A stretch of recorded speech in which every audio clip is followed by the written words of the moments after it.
আসসালামু আলাইকুম। আমি মুস্তাফিজুর রহমান।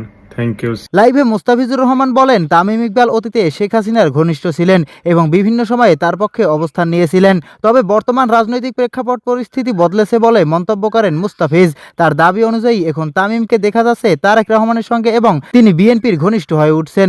মুস্তাফিজ আরও বলেন, এই রাজনৈতিক সমর্থনের ফলেই নাকি তামিম ইকবাল বাংলাদেশ ক্রিকেট বোর্ড বিসিবির সভাপতি পদে আসীন হয়েছেন, যা নিয়ে তৈরি হয়েছে নতুন বিতর্ক। ভিডিওটি ইতিমধ্যেই সামাজিক যোগাযোগ মাধ্যমে ভাইরাল, আর ভক্তদের মাঝে তৈরি হয়েছে মিশ্র প্রতিক্রিয়া। কেউ মুস্তাফিজের কথাকে সমর্থন করছেন, আবার কেউ প্রশ্ন তুলছেন মুস্তাফিজের এই মন্তব্যের সত্যতা নিয়ে। তবে এইসব মুস্তাফিজুর রহমানের ব্যক্তিগত মন্তব্য, এ বিষয়ে তামিম ইকবাল বা সংশ্লিষ্ট পক্ষ থেকে এখনো কোনো আনুষ্ঠানিক প্রতিক্রিয়া পাওয়া যায়নি।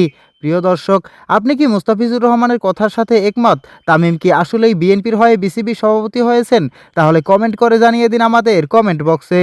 আর ভিডিওটি ভালো লাগলে অবশ্যই লাইক, শেয়ার এবং সাবস্ক্রাইব করুন। আসসালামু আলাইকুম। আমি মুস্তাফিজুর রহমান। Thank you.